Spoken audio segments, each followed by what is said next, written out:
Hello, I'm Africa 54 Managing Editor Vincent McCory in for Hashtag the U-Words. It's Wednesday, September the 1st. This is Africa 54.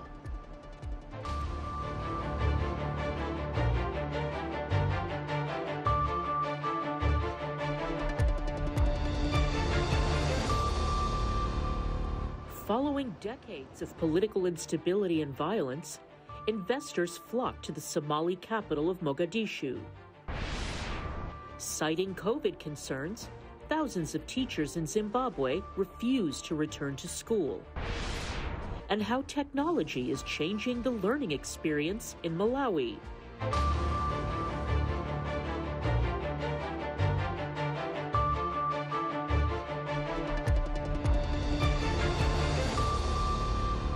Just a few years ago, about 60% of Somalia's economy heavily depended on agriculture and livestock rearing. That is no longer the case. In recent years, Mogadishu's landscape has been changing rapidly, attracting both locals and international investors seeking opportunities in the fast-growing city. Mohammed Mahmoud explains from Mogadishu. Famously referred to as the Pearl of the Indian Ocean, Mogadishu's landscape is changing for the better, luring investors from Somalia's hinterland and foreigners seeking opportunities. In every street that we pass, we see developments. Modern housing, leisure and security infrastructure coming up. The ancient city, also known as Hammer, is not only getting a facelift, but also attracting investments in various industries that are contributing to the economy. Anthony Wambua is one of the few foreigners who relocated to Mogadishu about 3 years ago to seek work opportunity. He trains coffee baristas in Mogadishu's Safari Cafe. Anthony says that although it was hard for him to relocate to Mogadishu, he could not resist what he saw as a booming economy. Somalis, they are our brothers and they are one of the fastest growing country. So I take the challenge. They come and we do something different. And actually Somalis, they are good people, they are willing to learn. Although the pandemic has adversely affected the importation of goods into the country, the service industry and particularly entertainment is thriving. As the city continues to stay in a lockdown state, residents are turning to their televisions to pass time. Salah Mwenge, who came to Mogadishu in 2018, is among those contributing to Somalia's growing media industry. The opportunity that I saw is that there are people who really need these skills. And the industries, for them to be compared globally, because this is a national TV station, for it to be even seen credibly, you need to give the best quality standards that is in the market. Salah, who came from Kenya, says that he was welcomed by the locals and appreciates their resilience. So if you see a young person who is more energetic and with a lot of resilience, when they get the best knowledge, then you have a belief that these particular people are going to go to the right way forward. According to Trading Economics, Somalia's GDP is projected to trend around $7.6 billion in 2022. There is unemployment among the youth, and every time there is heavy investment in property, there is lack of cash flow in the economy and very few benefit from this. With low competition in the health sector, doctors from the Middle East are also relocating here to get part of the national pie. Khalid Norman is a Yemen dentist who started his clinic in Mogadishu years ago. People have this wrong mentality that Somalia is a place in war, no opportunities to work, and this is wrong. I also used to have the negative mentality, but the actual reality here is different. There are a lot of opportunities in education, health, and infrastructure. The economy contracted since the start of the pandemic in February of 2020 because the country's economy heavily relies on diaspora remittances. With the general elections approaching, Somali citizens are hoping for a better economy and a lasting political stability. Mohammed Mahmoud for VOA News, Mogadishu. On to West Africa now, where a large group of children are feared to have been kidnapped from a school in the northwestern Nigerian state of Zamfara in the latest of a spree of mass abductions in the region, according to local residents and a school staffer. Residents say this latest incident occurred Wednesday at a secondary school in the town of Kaya. Kaya is located in a rural area of Zamfara, which has been one of the worst hit states for kidnappings. When reached by telephone, a member of staff at the school confirmed the kidnappings and said the number of abducted children was not yet known. He says more than 500 children were enrolled at the school. Mass kidnappings have more recently been carried out in Nigeria's northwest by armed gangs seeking ransom. To the south now, Zimbabwe has resumed in-classroom teaching, but thousands of educators are protesting a lack of personal protective equipment and say they will not go back to class until the government addresses their concerns over the coronavirus pandemic. Columbus Mavunga reports from Harare. Zimbabwe's amalgamated rural teachers union says it will only call off their strike when the government addresses their concerns. These include salaries that are below the poverty level and the lack of personal protective equipment against COVID-19. And there's negligence on the part of the responsible authority to make sure that there's enough safety to guarantee our learners and our teachers from the pandemic. They should have been providing water, adequate water supply, enough PPEs. Some students have been going to school since Monday to try learn among themselves as there are no teachers. The teachers union warns that classrooms may turn into super spreaders of COVID-19. But Zimbabwe's government says it has been working to ensure classrooms are safe. We have been putting in place new infrastructure to ensure that we decongest the existing infrastructure to ensure that there is social and physical distancing for the prevention and management of COVID-19. We have also made sure that our schools have got adequate supplies of sanitizers and water. UNICEF Zimbabwe, which welcomes school reopening, says it has been helping students and government during the COVID-19 lockdown. The two key approaches were, one, looking at how we can support the loss of learning as a result of the school closure. The second one was looking at how to keep the schools safe and ready and prepared for children to return and go back to school. Zimbabwe teachers hope such organizations can assist the government and supply the resources they require, adequate PPEs and salaries which allow them to live above the poverty line. Columbus Mavunga for VOA News, Harare. Italian authorities rescued 191 migrants overnight from 7 different boats, according to local media in Italy.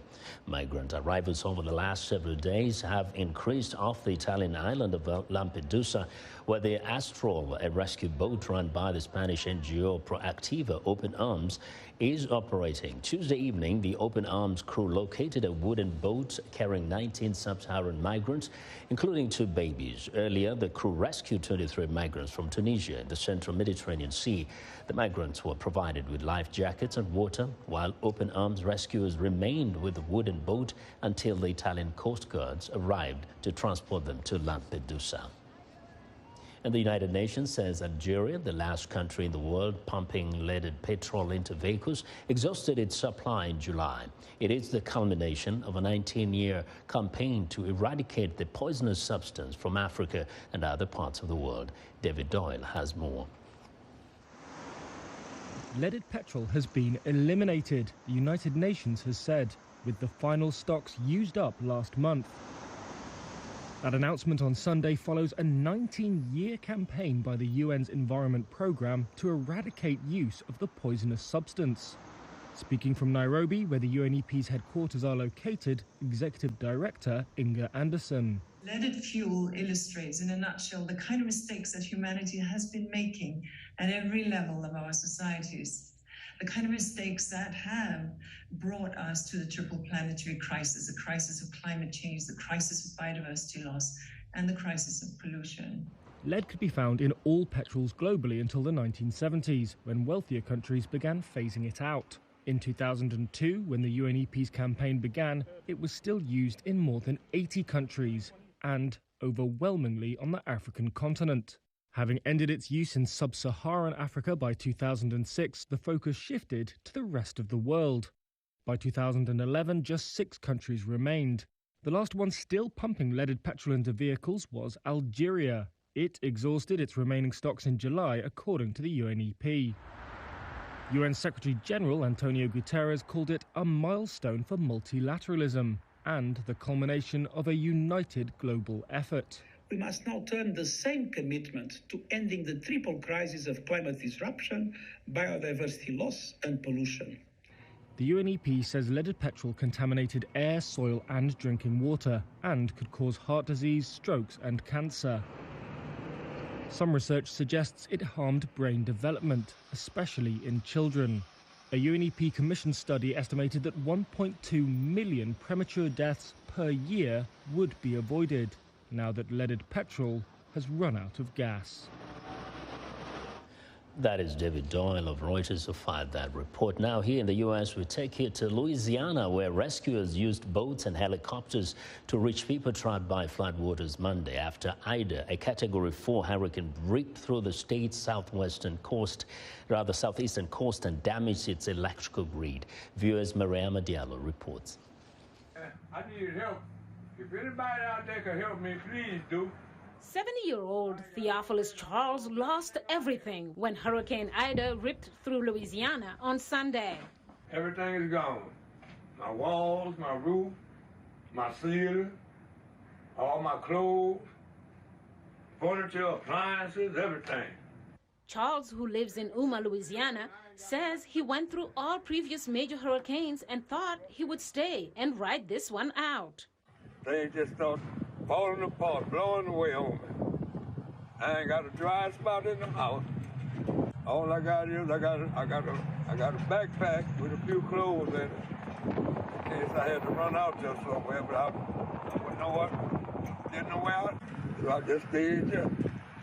At Crown Point, a small city in Louisiana, rescuers used boats and helicopters Monday to reach people trapped by floodwaters. We were in Crown Point, but it's pretty bad. A lot of water. I've lived back here for 13 years and haven't seen it this high.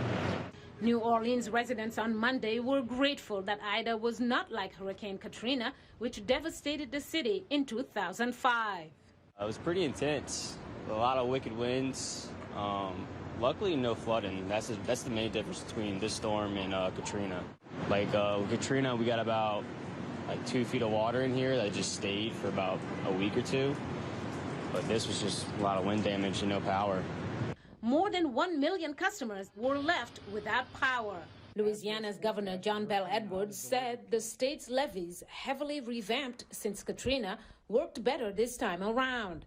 But he said the storm still inflicted tremendous damage and warned people against returning in the short term. If you have evacuated, now is not the time to return unless and until your parish informs you that it is okay to do so. Businesses aren't open. Stores aren't open. Schools aren't open. Edwards said for now, residents need to put as little demand as possible on the water systems and the electric grid. Mariama Diallo, VOA News. We are excited to hear what you think about Africa 54. Join the discussion on Facebook. The address is Africa 54. We're also streaming our broadcast live on Facebook. Please watch and share our show with your friends. Also check out our headlines 24/7 on voaafrica.com. Still to come, in our technology report, Paul Ndiho takes a look at e-learning in rural Malawi. But first, Haiti Adams tells us what's coming up on today's edition of Straight Talk Africa. Join us for the next Straight Talk Africa. We'll explore the politics of mental health. What do our cultural attitudes towards it say about the societies we live in? We'll bring you the stories of refugees in Uganda who are speaking out about their mental health. And we'll have expert analysis on why African governments need a long-term agenda for mental health care. Join me, Haiti Adams, on the next Straight Talk Africa. Health, wellness, sport, beauty, medical breakthroughs. Healthy Living cares about your well-being. What are the main health concerns in Africa and around the world? Find out the latest on coronavirus. Connect with our experts and ask them questions. How long does the virus stay? Join me, Linor Moudou, in Washington, every week on Healthy Living. right here on VOA.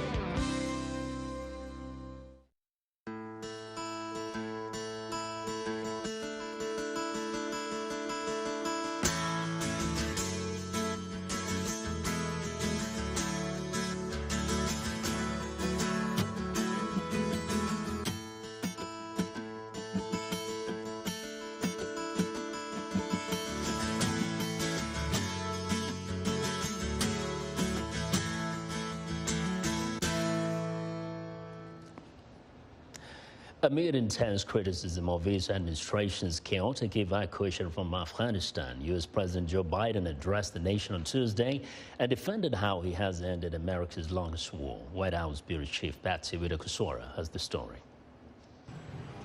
The Taliban celebrated on the streets of Kabul following the U.S. military's complete withdrawal from Afghanistan and the last American planes leaving. On Tuesday, the U.S. Commander-in-Chief announced the end of America's longest war. I was not going to extend this forever war, and I was not extending a forever exit. President Joe Biden repeated his reason to end the war that has spanned 20 years and 4 American presidents. So we're left with a simple decision. Either follow through on the commitment made by the last administration and leave Afghanistan, or say we weren't leaving and commit another tens of thousands more troops going back to war. That was the choice, the real choice, between leaving or escalating. Last week's suicide bomb attacks by ISIS-K, also known as the Khorasan Network, a self-proclaimed branch of the militant group active in Central and South Asia that took the lives of 13 American soldiers and more than 150 Afghans, triggered more criticism of the withdrawal. But some analysts say Biden is right to end the mission now. In the longer run, I think the withdrawal will look more like the withdrawal from Vietnam. Short term, a hit. In the longer term, cleared the way for resetting strategic priorities, refocusing American foreign policy, investing in the economy at home rather than the economy abroad. The withdrawal was also marred by chaotic scenes as Afghans, fearful of Taliban rule, rushed to the airport hoping to be evacuated. Biden defended the operation. No nation has ever done anything like it in all of history. Only the United States had the capacity and the will and ability to do it, and we did it today. The extraordinary success of this mission was due to the incredible skill, bravery, and selfless courage of the United States military and our diplomats and intelligence professionals. The administration vowed to get about 200 self-identified Americans still in Afghanistan out of the country. Meanwhile, critics say potentially thousands of Afghans who assisted Americans during the war have been left behind and are now in fear of the Taliban's retribution. There's been inconsistent policies as to who's the priority at the gate. 1 minute, the State Department is telling humanitarian organizations and individuals to bring busloads or groups of people in, or telling certain individuals to go there. And then the next minute, it's U.S. passport holders only or green card holders only. Responding to VOA, White House Press Secretary Jen Psaki denied those allegations. I have no confirmation of what you've just outlined. What I will tell you is that 117,000, approximately, many of them Afghans, people who are not American citizens, were evacuated. That's more people than ever in any airlift in U.S. history. Following the end of the Afghan war, Biden vowed he would approach foreign policy through the prism of U.S. interests, including how best to continue to keep the American people safe. Patsy Widakuswara, VOA News at the White House. In the aftermath of the Taliban takeover in Afghanistan, Russia is looking south with a wary eye to see how it can benefit from a situation fraught with both opportunity and risk. VOA United Nations correspondent Margaret Bashir reports. Although it officially labels the Taliban a terrorist organization, Russia has been engaging with its leaders for years, even inviting them to Moscow. As Western nations view the U.S. and NATO's exit with anxiety, Moscow has struck a softer tone. Broadly, we are continuing to closely monitor the situation in the country. Currently, we believe that there is no point in panicking. The main point is that a widespread bloodbath among civilians has been avoided. We urge all Afghan parties to refrain from hostilities and to foster a settlement peacefully. Moscow had its own intervention in Afghanistan in 1979. Its troops invaded to prop up a communist government fighting Islamist rebels known as the Mujahideen. What was supposed to be a quick military operation dragged on for nearly a decade. Soon after the Soviet withdrawal, the communist regime collapsed. Today, Moscow has taken a more pragmatic position. Moscow is very eager to take advantage of a perceived power vacuum, and so they are on the ground. They are not going to be removing their embassy. I think they would be one of likely the first countries potentially to recognize the Taliban, although I think we're still far away from that potential point. Russia is keen to prevent the export of Islamist extremists and fighters to Central Asia, and it hopes the Taliban will curb the flow of illicit drugs to its region. Meantime, the U.S. withdrawal has been a propaganda gift for Moscow. Of course, Afghanistan also matters internationally for Russia as a showcase of, the weakness of the United States, which also benefits Russia significantly as a talking point and an example in its efforts in places like Ukraine and Venezuela and elsewhere. Ultimately, it seems clear that Moscow hopes to fill the vacuum left by America's departure to boost its own regional influence. Margaret Bashir, VOA News. Using feature phones and homemade wooden tablets brings new meaning to e-learning and perhaps bridges the digital divide that affects most of rural Malawi, thanks to the genius of Sam Masikini, an app developer who has designed an offline mobile learning app called Inspire. It makes e-learning more widely accessible for schools in remote villages. Africa 54 technology correspondent Paul Diho spoke to Sam Masikini, the technical lead of the Inspire Learn team in Lilongwe, Malawi. Sam Masikini, welcome to Africa 54. Thank you so much, Paul. A lot of your friends, a lot of people talk about you as somebody who is on the verge of becoming the next Bill Gates in Malawi. You've literally come up with your own way of helping young people. You are doing some amazing things on the ground. Let's start there. Thank you so much, Paul. I mean, it's quite humbling to hear those remarks. But main specifically, my main inspiration is trying to help fellow youth in some of the most pressing challenges that we face on a national level. So my background can also serve as a big testimony because I actually come from a humble background. So due to so much circumstances to the state of education in Malawi, there's quite a small number that is privileged to attend schools or get access to quality education. So we've had two technologies that we're currently also working on. When I say we, I simply mean me and my small team. And we're working on providing access to reading resources, learning resources on feature phones. So these are basic mobile phones. So students get to access content that is rich in media. You have images, you have video clips, you have text there and audios. So we're doing this at the cost of no internet at all. So you find out that even students in rural areas of the nation are able to be included in such an initiative. You said earlier that you use feature phones to do what you do. How about the cost of those phones? How are they able to afford some of those phones? They might not be as expensive as smartphones, but they're still expensive for ordinary people. That's very true. I mean, the main reason why we selected to start with feature phones because they're widely available to most of the local Malawians. But then you find out that there'll still be a certain group of people that cannot fit in the margin that you were projecting. So for such particular people, we have another different device that we think might be of use. We're making tablet computers that can be used by 3 or 4 people at a time. so that they do not get the burden of having each one, getting the cost of trying to make use of that same thing. Did I hear you correctly? You said that you are making tablets? We are making tablet computers. So we're basically using IoT. I don't know if this is too technical, but it's basically us assembling a few parts,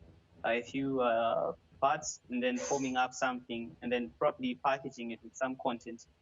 So we started with making them out of wood. We are now moving to trying to recycle plastic and make them out of plastic. And one of the best features about them is they're solar powered.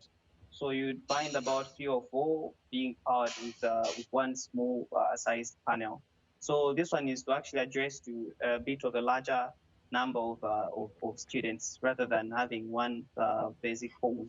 We'd have a digital literacy lab in a village that does not have a facility to safely secure desktop computers, or even the capacity to power and sustain themselves for any digital literacy program that they may be having. Speaking about those tablets, do you program them in your local languages, or it's all like one size fits all, English? Our main goal is to actually encompass, or actually also embrace our own heritage itself. So for us, we actually saw it, best fitting to include that aspect of our local languages in some of the programs. But you see, most of that is falling to the part where we have to work with teachers to produce the content, the learning materials together. So on our end, customizing on the software systems wouldn't be much of a problem. But then it's about the content that we have to include in the package itself that we have to constantly work. So I would say yes, we are working with our local languages for the most part. I wish you luck. I think this is something that is definitely going to take you places. Thank you so much, Sam. Thank you so much, Paul. Well, that was Africa 54 tech correspondent Paul Ndiho speaking to Sam Masikini in Lilongwe, Malawi. Well, and that's our show for today. Be sure to watch Africa 54 on our website at voaafrica.com. From all of us here in Washington, thanks for watching.